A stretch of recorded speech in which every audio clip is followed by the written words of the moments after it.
So welcome back. We are back. We'll be back next week as well. Thank you for joining us. This is our lunchtime, our lunch and learn, where we talk about anything and everything regarding the Talent Search and EOC proposals, which I still do not know.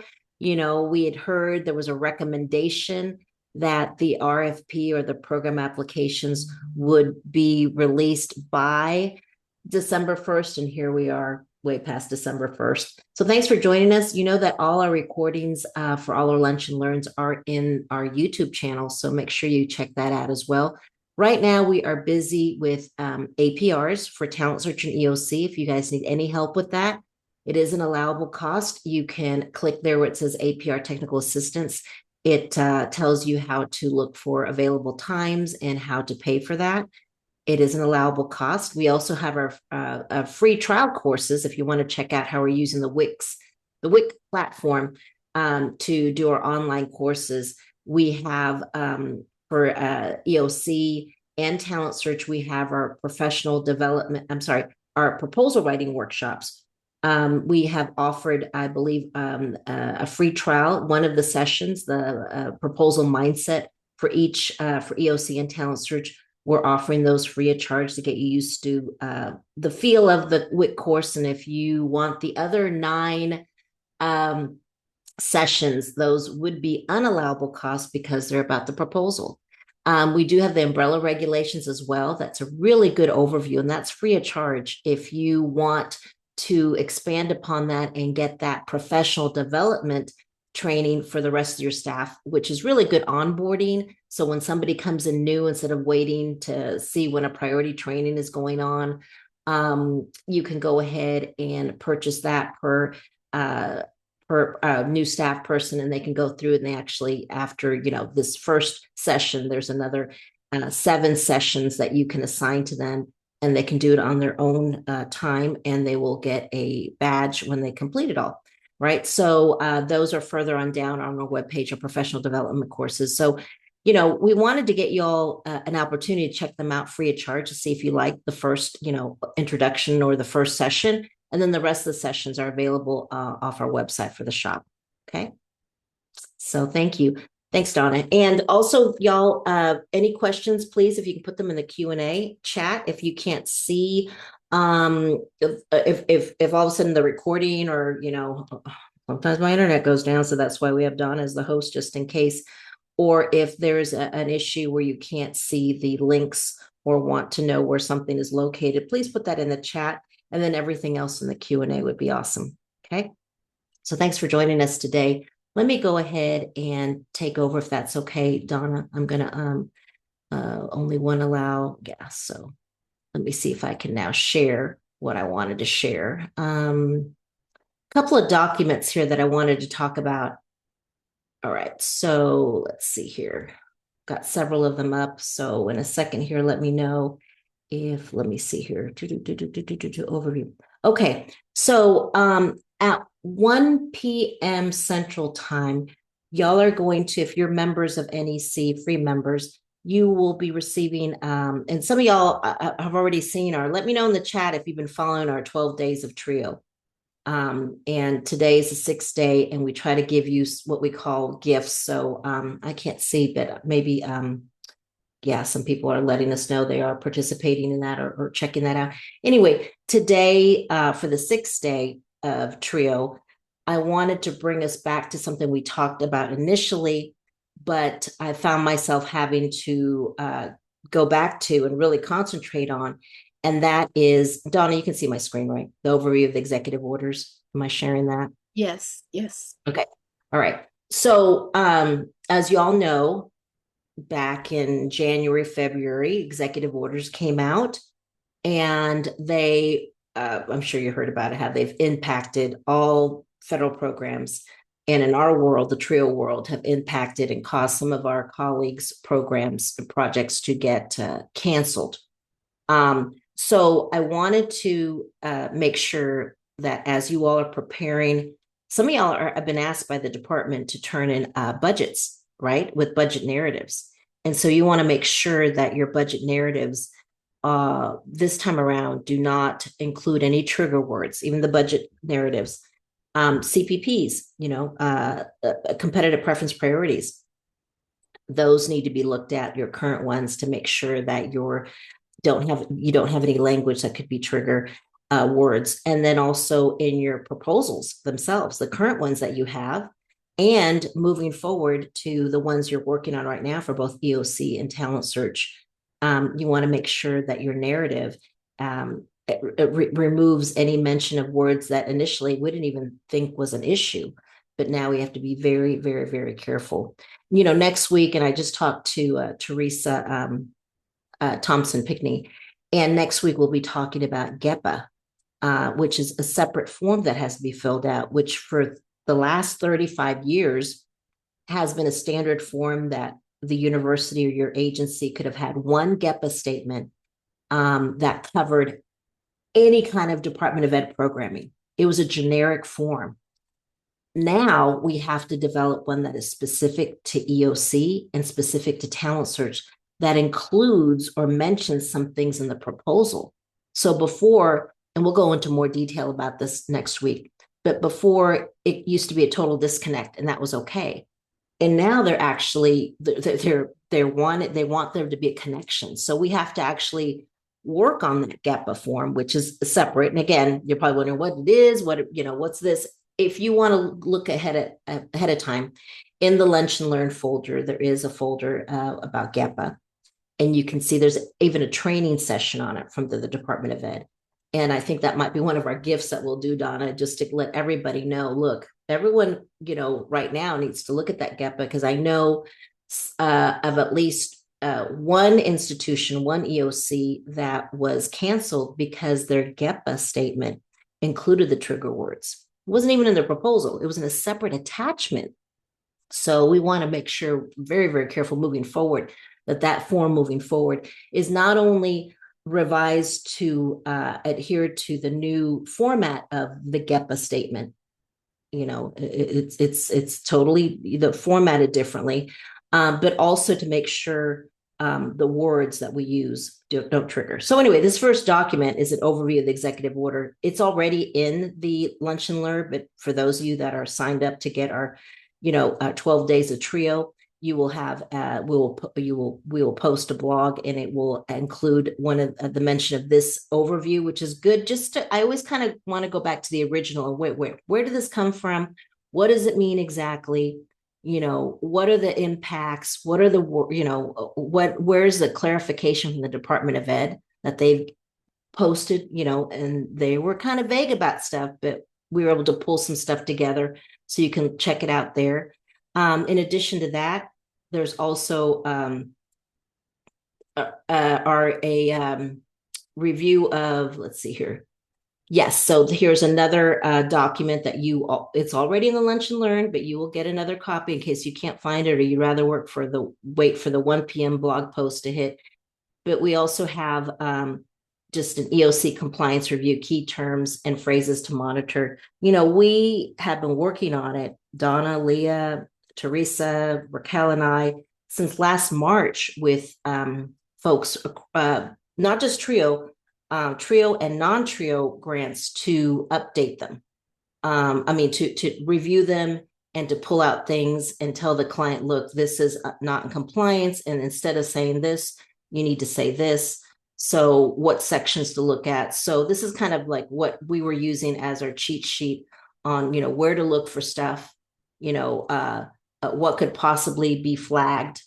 And then we would go ahead and make recommendations, suggestions, and end up pretty much revising the narrative, but at the same time being careful so that we don't change the meaning.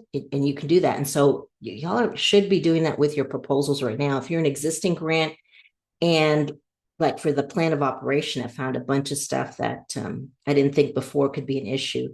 But then I had to look at every single line in that. And as I updated my template for the plan of operation, I was referring or remembering these things to make sure that, there's not an issue there. So remember when I said, take your old proposal and copy and paste it or deconstruct it and start over again in a sense. The questions may be the same, but definitely the answers and the way they will be reviewed is very different from 5 years ago. Very different. So it's one of those people say, well, the questions are the same. I said, but we're not the same. And this whole thing here has changed things, or you want to make sure you are focused on the objectives and using language such as talent search eligible and EOC eligible instead of underrepresented, underserved, that kind of language as well.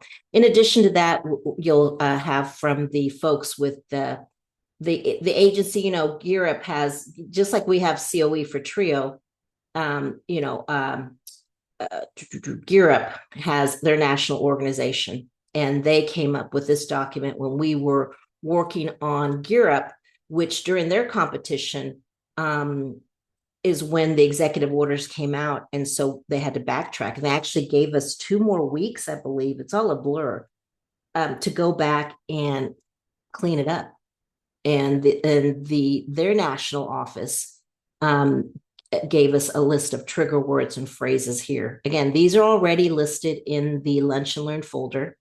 But you will also get a blog post, or we're going to post about at 1:00 today, rehashing some of these documents, but putting them all together in one place, and things like that. And then there's another really good document that was developed by an outside agency, a third party, about grant writing under Trump 2.0, reframing proposal narratives for an evolving political landscape.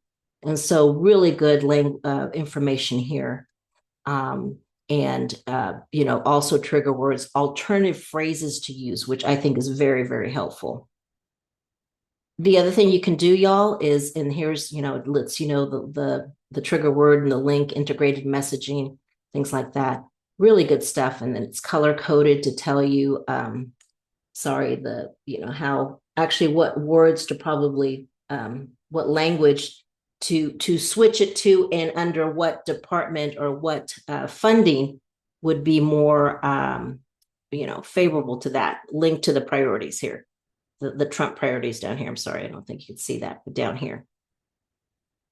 So I don't know if you remember an earlier post where we were talking about, there was another executive order that came out that said, I'm paraphrasing, I got to look back at the blog post, but basically saying that the reviewers or reviewing of proposals is going to focus on making sure the narrative addresses or is linked to the administrative priorities in a way.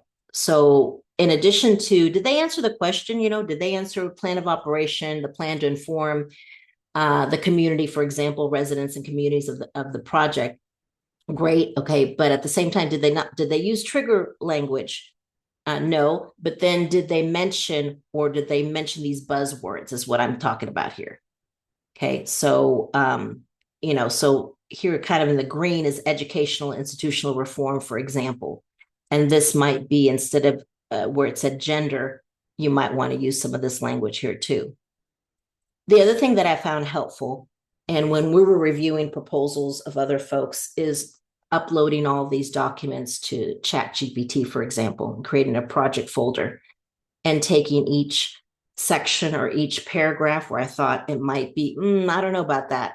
Let me put this in and see if I can get some feedback. How does this, is this,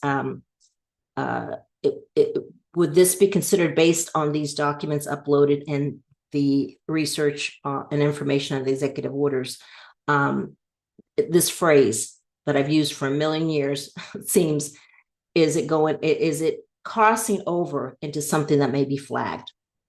And sometimes this is why. And you could also ask it to give you an examples based on what you've uploaded of another way to say that without any trigger words included. So the meaning is still pretty much the same, but the trigger words are taken out or replaced by other words that might be more favorable. Okay. I bring this up because I think it's going to play a big part of when this competition gets going and what the reviewers will be told to look for. Okay, not in addition to answering the questions about, throughout the proposal, especially in the quality of personnel. There is a way to answer that without using any trigger words. Okay, I think in the past in TRIO, and I've done this as well, I've included some trigger words, and when they weren't trigger words, right? Simply because honestly, I saw other people using it, and then I interpreted the question, and the question at the time seemed to be favoring preference, and priority was utilized. And now I can also use that preference and priority, but instead of focusing on a certain group, we can focus on the experience, professional experience or personal experience of the individual instead. Okay. So it's a different way to answer that. That's one of the sections that used to be the easiest for me to write. And now I've had to spend some time really looking at it and making sure the point, I still answer the questions stated in the 2021 RFP appropriately and completely without going there, okay, without using any trigger words. Okay. And it's taken me a minute because, so many years writing without having to worry about that. And now I'm writing, being aware of it. Okay. So here are some resources for you to look at. They're in the Google Drive right now, but also we'll be sharing them via a blog post that's coming out in just at 1:00. Okay. So let me minimize everything because I can't see, let's see what y'all are looking at. Okay. And okay, so I see now what you're looking at. Do we have any questions or comments so far? I don't see anything. Okay. Nobody? Okay. So what I wanted to talk about then, in addition to giving you, just a insight on what we're, anytime I bring up something, it's something that we were just discussing or going back to reviewing here at NEC. And this is what I found myself doing a lot with the narratives that I'm updated or the templates that I'm developing moving forward. Okay. So what I'm going to show you now is I wanted to go in and talk about the RFP. And I wanted to talk about, open a new tab here. I wanted to talk about the evaluation plan today. Okay. And the evaluation plan questions are almost identical for both Talent Search and EOC. I think, Dawn, if you could let me know, we can do that poll real quick to see how many Talent Search and EOC people we have. I think we're always going to end up with more Talent Search people, but just in case, we can launch that poll here. And let me make sure I'm sharing the right screen. Thank you. And I'll go to, like I said, okay, so here we go. Let us know if you're here for Talent Search, EOC, or both. And I'll start talking about the evaluation plan. Okay. Oh, look at that, neck and neck. Well, this is good because the evaluation plan is one of those sections that's almost identical questions. Now, the answers may be different, but the questions are almost identical. And let me go ahead and close that poll and that poll. And I'm looking at the RFP. And let me see, you can see my screen, and give me a thumbs up if you can see here the RFP or the program application. And this one I'm pulling up is Talent Search. Y'all can see that? Thank you. Okay. And I blew it up. Let me know if I need to make it a little bigger. I'm looking at the evaluation plan. I'm not sure what page it is on the EOC version, but the questions are almost identical. The points are the same. It's section G, evaluation plan. It's worth 8 points. The secretary evaluates the quality of the evaluation plan for the project on the basis of the extent to which the applicant's methods of evaluation are, number one, appropriate to the project's objectives. Number two, provide for the applicant to determine using specific and quantifiable measures the success of the project in, and this is a two-part question. Question number two is 2 parts. Making progress toward achieving its objectives, which is a formative evaluation, and part two of question 2, achieving its objectives at the end of the project period, a summative evaluation. And then we end it with a question. Oh, actually, let's see here. Let me see before I go any further if I can. Oh, I know what I need to do to work on that. Bring that down a little bit. Oops. 3, provide for this disclosure of unanticipated project outcomes using quantifiable measures if appropriate. All right. So I used to dread this like the plague, okay, the evaluation plan. Even when I was a director, especially when I was a director, I was like, I can barely keep it together with everything else. I avoided the evaluation plan. And then I realized when I was writing the proposals, oh my gosh, we're supposed to be doing some of this stuff. And now more than ever, I think I've been saying this for the last, feel like 15 years. The evaluation plan is going to be critical. I really think of all times, it's really going to be critical this time around. So you want to have an evaluation plan that not only specifically answers these questions directly, but also for y'all's sake is appropriate and something that you can see yourselves doing. So what I mean is you don't want to have a complicated evaluation plan. And I didn't write our first talent search proposal. We got funded, we got full points for it. But when I went back to read it and tried to implement it, I couldn't. It was like way over my head. It was like research related and was very impressive. But did we do any of it? Heck, I would have had to hire someone to do it for me. So you want to do a combination of answering it enough, with enough information to get to the reader across so you understand what you're talking about, or even if you can convince the reader you know what you're talking about, with also looking at it as to, okay, this is something that we're going to have to implement. So no longer can we write it thinking, oh, well, just write it to get funded, but are we actually going to do it? No, you want to say, yes, we're actually going to implement some of these things. Okay. So let's look at the first part of that question. Number 1, are appropriate to the project's objectives. So in that question, what I would do is I would first tell the reader that we have a comprehensive evaluation plan that's made up of the following components that are related, all linked to the objectives of the project. So I would quickly set up almost like a mini introduction as to what this whole section is going to talk about. So I'm going to talk about having a logic model. In question number 1 is where I would bring up the logic model as fast as possible. Okay.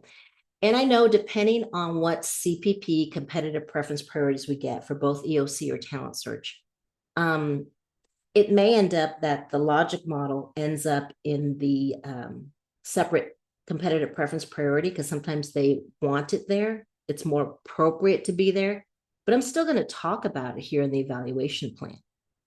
So a logic model does connect everything to the objectives. So you want to say that you have, or will, the first component to a comprehensive evaluation plan will be a logic model. Then you kind of say the second thing will be having internal project goals, which kind of sets up the question number 2, provide for the applicant to determine using specific and quantifiable measures the success of the project in making progress toward achieving its objectives. A formative evaluation. Well, that's during the year. So it can be weekly, monthly, per semester, something that gets measured during the year. So already going back to number 1, are appropriate to the project's objectives. I talk about having a comprehensive evaluation plan that's made up of a logic model and internal project goals. And let's look at the second part of question number 2. Achieving its objectives at the end of the project period, a summative evaluation at the end of the year, or at the end of numerous years, like that last objective for talent search talks about students that are graduate from college within 6 years. So those are all summative.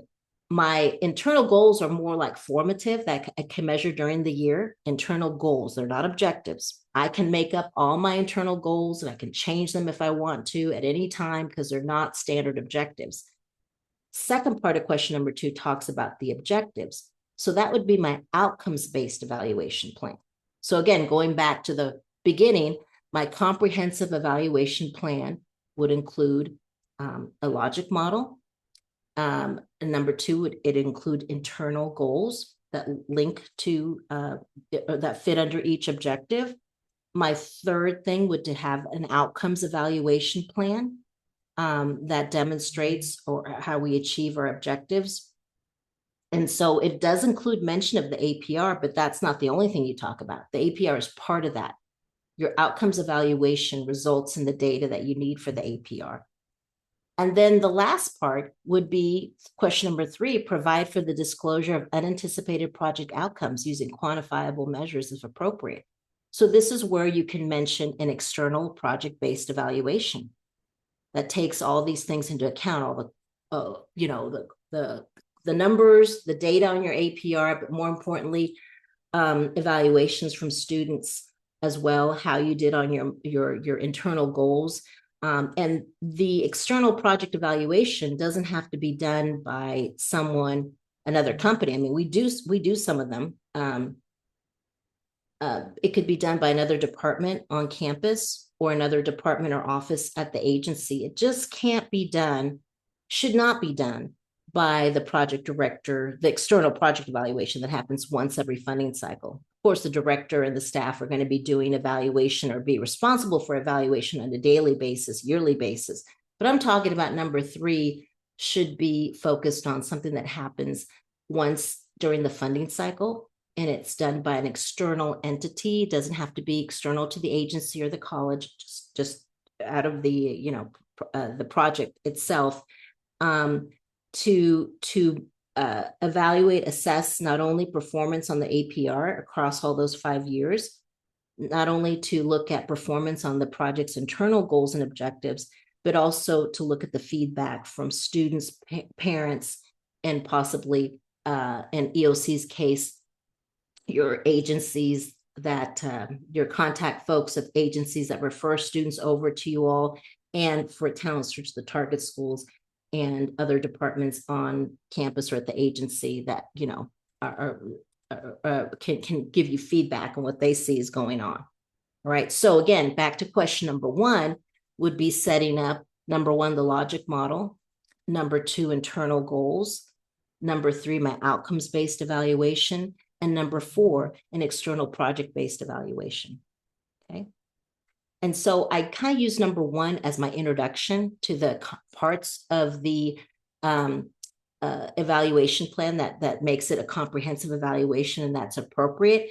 And then I use question number 2 to go into detail, question number 2I, the first part of question number 2, to talk about internal goals.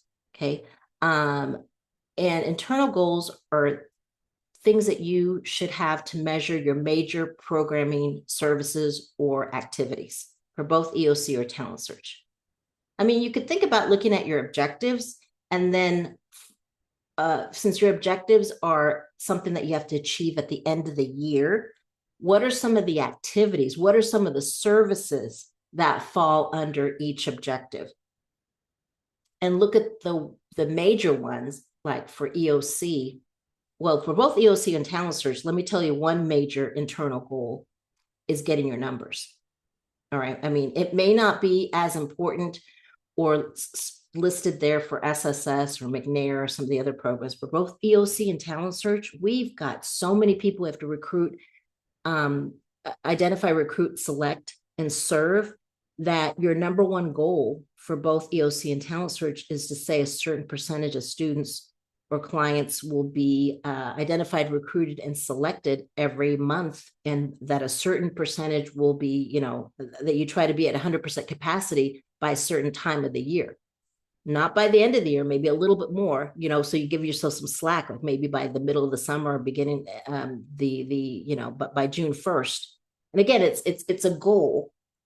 So if I don't meet that goal, nothing awful happens, but I need to send benchmarks So isn't it true that we are checking every week sometimes how we're doing with our numbers, and the eligibility, the percentage? And in Talent Search, we're looking at each school and each advisor, how many do they have? So that used to be every week we would run a project summary report in our database divided by one overall one. And that could describe this, with the project, how do we generate, what quantitative data do we use to measure this? As students are selected, once their data is entered into the database with their demographic information, then the project director generates a weekly project summary report or a demographic report that says how many participants are in the system and their eligibility.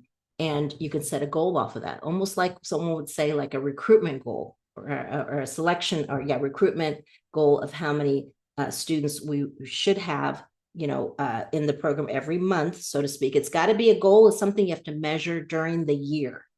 Okay, if you can measure it weekly or monthly is probably more appropriate. You can measure it weekly by looking at those reports and then sit down and talk about it monthly and see where you're at. All right, so both for EOC counselors, that could be your number one goal. Then depending on, EOC, since we have an objective dealing with non-college ready clients, those that are dropouts that need to get into a GED program and need to ultimately graduate with a high school diploma or a GED, which doesn't usually happen within one calendar year, right? But what's the activity? A certain percentage of non-college ready clients will be referred and will start a GED program.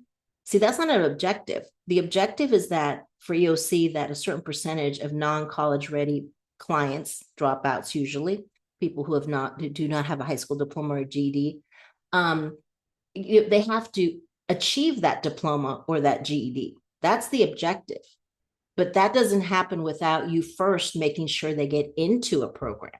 So an internal goal for EOC, the second one should probably be something like giving yourself credit for a certain percentage of those individuals that are non-college ready to get into some sort of educational program or GED program is the first step on the track of getting that GED. And some of them will not get the GED in time. But internally, it's a success that you got a certain percentage into the program, into a program.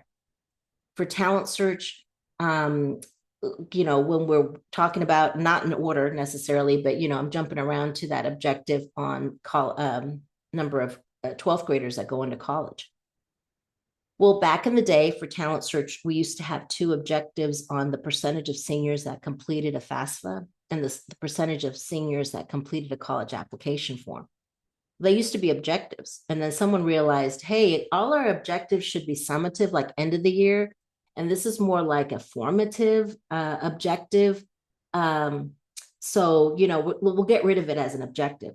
Well, we kept it in Talent Search as an internal goal that by a certain time of the year, a certain percentage every week or every month of our seniors should be working on completing the FAFSA and completing the a college application form. The same thing in EOC for those college ready participants, a similar goal that a certain percentage. So now that's actually an objective for them. But now you can say internal goals to get information to them, to meet with them. So the activities that you're doing, you can formulate goals around them. And in our grant writing workshop, we go into detail and we actually share some sample goals for both Talent Search and EOC. And we're talking about maybe no more than 4 or 5 internal goals. Again, the goals, the intent for the internal goals, and this is what started happening with our programs, is because the internal goals were based on achieving the objectives, but the objectives were so like at the end of the year, we use those internal goals to truly measure our progress during the year. Objectives are like at the end of the race, how did you do? Okay. But the APR once a year, did you meet the objective? Yes or no, basically, when it gets down to it, right? The internal goals are like check marks during the marathon or during that race during the year. Well, where are you at right now? How are we doing? We can't get to the objective and EOC of how many people went to college if we're not measuring how many people are doing certain activities, okay, at about a certain time of year. The same thing with talent search. We can't measure certain things if we have not checking during the year. Also, another internal goal can be on the number of services. The percentage of your clients that will have a certain number above the 2 services, like maybe based on current trends, if you're tracking this, maybe only 25% of your clients or your students get 4 or more services, which is beyond. Remember, the cutoff is 2, but you're not going to get raving reviews from readers if you brag about, we strive to get 2 services per student. That's barely legal, right? So here we are trying to impress the readers, and so we're not committing that 100% of our students will have 4 or more, 3 or more services, but a certain percentage, and then you try to increase that. And maybe for talent search, you have a higher percentage of 12th graders that will have more services than your 6th through 11th graders, because you're supposed to be seeing your 12th graders a lot more because they tie into a lot more of the objectives, right?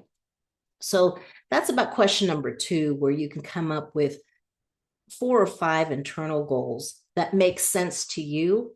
And the beauty of it is when you put into the proposal, you don't have to commit to a percentage. Now, you can't do that with the objectives, right? With the objectives, you have to do, in the needs section, you have to come up with a baseline. And then off the baseline, you have to commit to a certain percentage. Okay, but these are internal goals. So you can always say that you're going to use the first year of the new funding cycle to measure performance on these goals that you're setting in words, but you're not putting a percentage of a number, because you're going to track it. And then at the end of the year, what actually happens becomes the baseline. So you're going to actually tweak the goals, the internal goals percentages, and establish them for years 2, and then modify them as needed for year 3, 4, and 5. Okay, so that's the other thing. You tell the reader also, please note, year 1, the data will be tracked, and then the percentages for these internal goals will be set at the end of year 1 for implementation, full implementation year 2.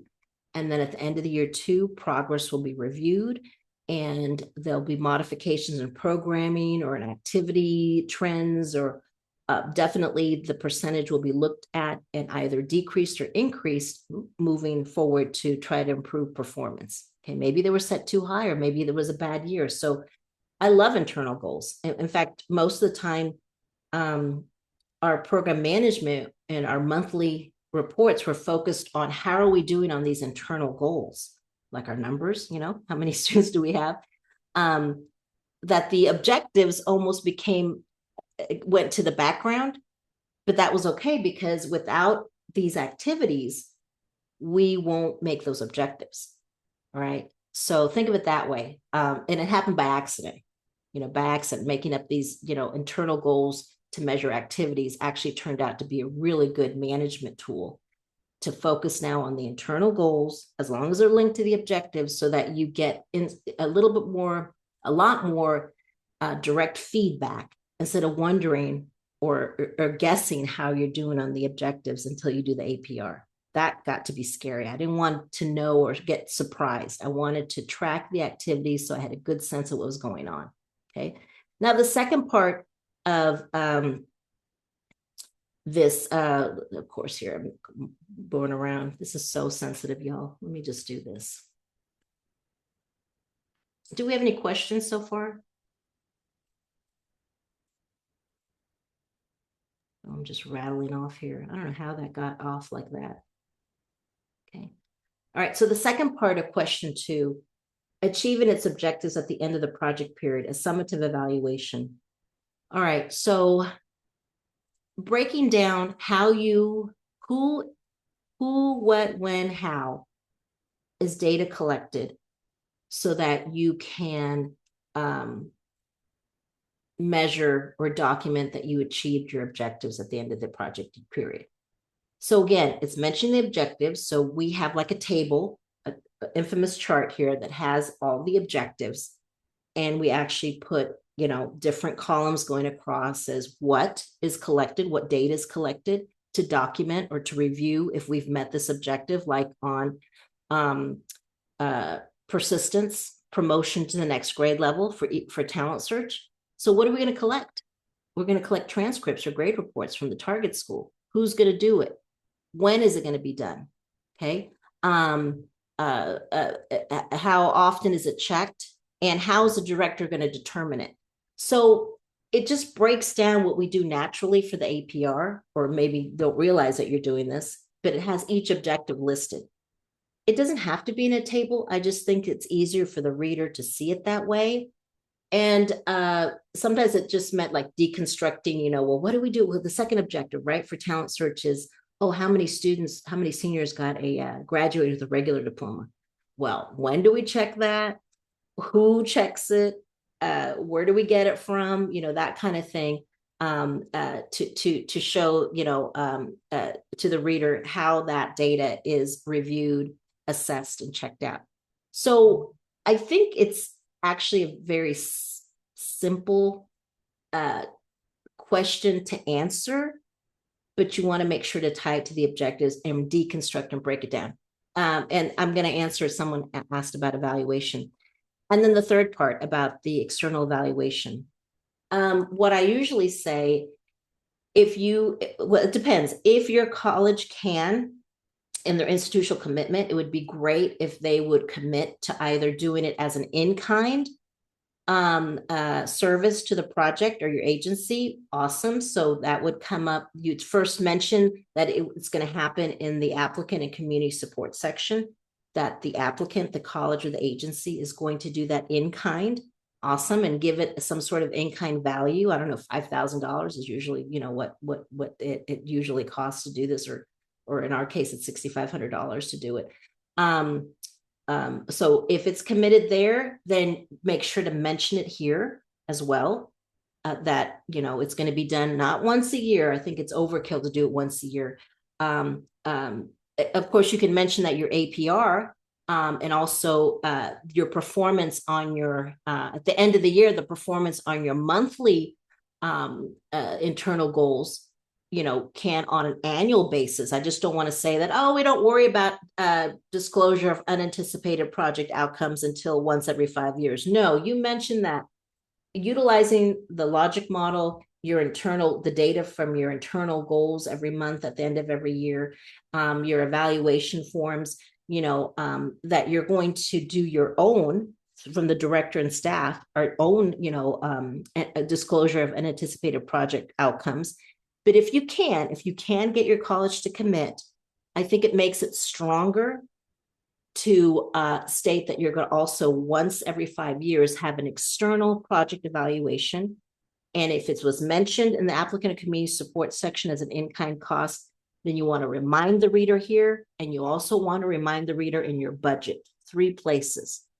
Now, if you know that's not going to happen, then if you want to put it in your budget, but see, it's kind of hard to do it in your first year budget because it'll be the first year unless you say it's going to happen at the end of the first year. What I typically say is that it will happen once every 5 years with,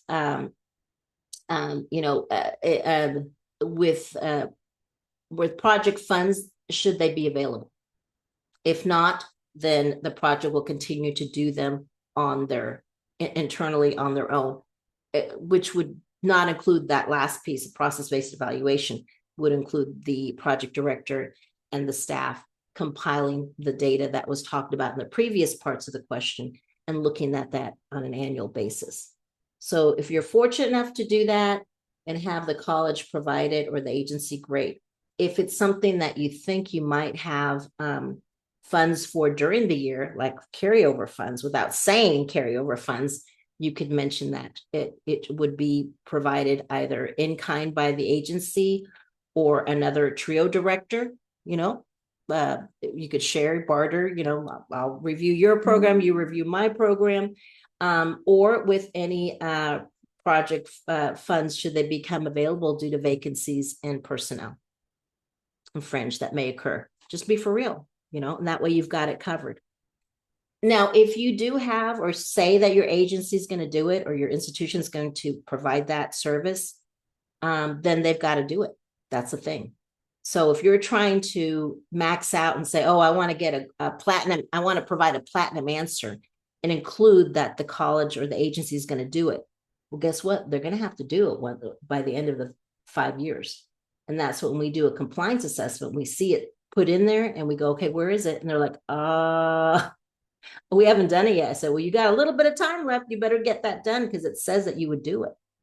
The other thing is if you said the college or agency would pay for it would do it themselves or pay for it out of their budget, the college's budget, then even if you have carryover, you're not supposed to use carryover funds to pay for something like this that ordinarily would be approved because you already said in your proposal that your college would do it or your agency.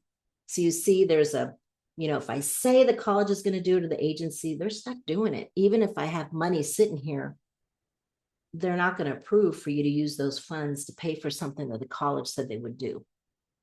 So, it's kind of that kind of thing there. So just make sure you're aware of that, right? So that's just a little overview. Let me see about if we have any questions here.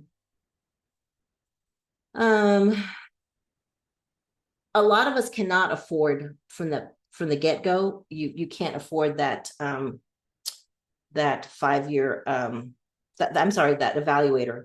And also remember in the budget, they only get a 1-year budget. The reader only sees it for year 1. I could see making mention of how and just stressing to the reader and reminding them that an evaluation would not be listed here, would take place later. So just in case a reader would be like, oh, they mentioned an evaluation plan, do an external evaluation. I don't see it in the budget. Well, remind the reader, because they won't remember that, this was going to be done once during the funding cycle, and it would not be reflected in this 1-year budget. Okay. Our college is a 5-year departmental review. They do one for us that is considered okay, that would be great, Cindy. So you want to mention in the last part of the question, in addition to you reviewing your internal performance on internal goals, and reviewing students' evaluation forms and things like that, on an annual basis, and also what your APR, presents to you, that once every 5 years, there would be a departmental review, and you want to go into detail, if you can, as to what department would do that, and what parameters or what they would be looking for. Okay. Let me see if we have any questions. I think we have a couple of questions here. Okay. How much would an external evaluation generally cost? In my case, my college can. I threw out $5,000. We charge $6,500, so between $5,000 and $6,500. In case my college can't pay for it. And what typically happens, y'all, is once you get going, there's always gaps in personnel or field. Gaps in personnel. If you have a position open for just a little bit and it takes forever to hire, you get that carryover that starts piling up. That's usually where folks can go ahead and put it into other and go ahead and get an evaluation conducted. And again, I think it'd be overkill to do one of these every single year. But I think it's a really good, and you know what, honestly, right now would be a great time to give you feedback. Well, it might be too late right now because, I have a feeling this thing, I don't know, I have a feeling this thing might drop while we're, like it did 1 year, the minute we were on Christmas break. So it might be a little too late to do an external evaluation. It could have been done during the summer to give you feedback and insight on what you might want to put into your proposal, to improve upon it for this, moving forward. Okay. So I think those are the questions that y'all had. Let me see here. Let me see. We have about 10 minutes left. Any other questions, comments before we log off? Let me stop sharing if I can. Anything else, Donna, you think we wanted to cover, let people know about? I always draw a blank when talking about these things? The only thing I can think of is our free trial for our proposal writing courses, but I think you mentioned that at the very beginning. Yep, but I can mention it again. If you go to, it's on the shop, right? It'll go right there. And can you, am I sharing or not sharing my website? Yes, I see it. All right. Thank you, Stephen. I appreciate that. Doing the best that we can in the time that we have limited. Evaluation plans. Again, think about it. It used to freak me out, that evaluation plan, but if I can deconstruct it and make it have some sort of flow, I think is positive. And also if you can understand it and follow it. And the other thing I wanted to add is if you can see yourself going through those steps. Okay, you want, because you, what you write, you'll be held to, especially now moving forward. So don't go overboard. Okay, it's better to be basic but thorough and as detailed as you can be. Detail doesn't mean a lot of narrative. Sometimes I've seen proposals that had a beautiful evaluation plan, it looked like, but I couldn't understand it. I couldn't follow it. And if you told me to implement it, I wouldn't know where to start. So simple is good. Simple and make it flow. Like I tried to make it flow for y'all so that, the first question is kind of an overview, and then you can kind of see where the other components could be mentioned, and then spend some time or some narrative for each of the questions that kind of tie in and make it flow. If you can make it, if you can make it make sense to you, then you've helped the reader. Okay, because when you're reading this stuff, you want someone to spoon feed you. So please spoon feed the reader. Should we be concerned if we have not received a request for a 5-year budget? No, because I think they're so over. I mean, I just read somewhere, Donna, where they're asking people to come back, to the department because they said, whoops, we need some Oh, more people to help us out. Did you see that? I saw yes, that. yes, I did. I did see Yeah, that. see. Yeah, I saw that. I was like, okay. So they're asking people to help. So don't, but go ahead and work on it anyway. Go ahead and work on that budget. Have it ready to go, because you could get an email today saying, I need it in 2 days. Okay. So work on your budget. When you do your budget narrative, make sure you take out any trigger words. And when you talk about student travel talent search, because you probably have more student travel planned than EOC does, don't be surprised if they ask, it gets kicked back because they want to know exactly how many trips and where your trips are planned. I never had to do that before. Things change, but they want to plan of what places. Like I used to put 3 trips. No. They want to know, oh, really, where? Okay. And then you might get the question about how are y'all selecting kids to go?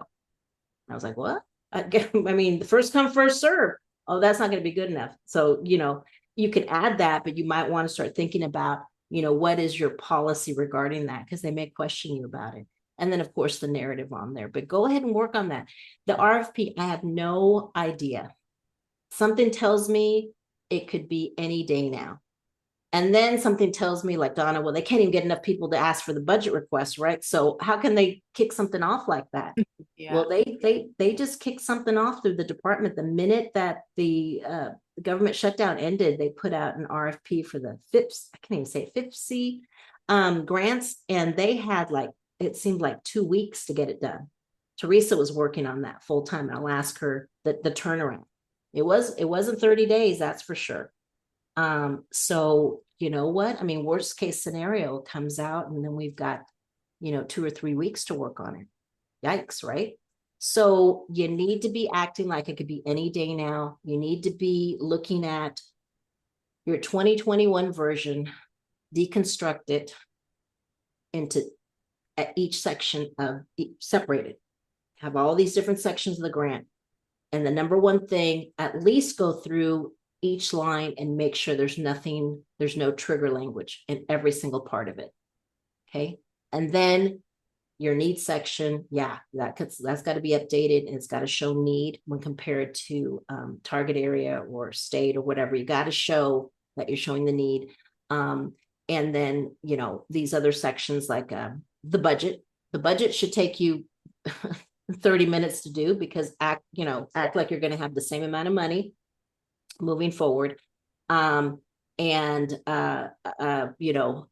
without carryover. So it's going to be a very lean and mean budget. So I know for a fact you're probably going to have very little funds to do an external evaluation off the get, to pay for that, or for any professional development.